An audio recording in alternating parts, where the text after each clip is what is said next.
కాబట్టి ప్రియ దేవుని బిడ్డలారా, అందరూ కూడా దేవుని బిడ్డలే. మనం మారు మనసు పొందక దేవునికి దూరమైన తప్ప అందరము కూడా ఒకే దేవుని బిడ్డలు. హల్లెలూయా.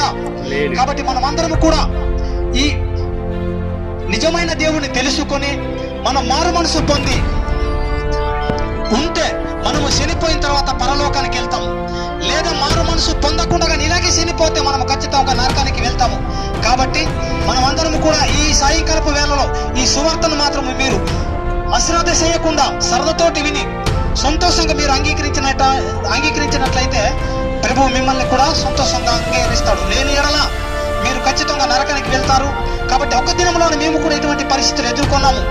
ఇప్పుడు నిజ దేవుడెవరో మేము తెలుసుకున్న తర్వాత మాకు సంపాదనలోన అంత ఇది లేదు, మా బతుకులోన అంత గొప్ప ఇవి లేదు.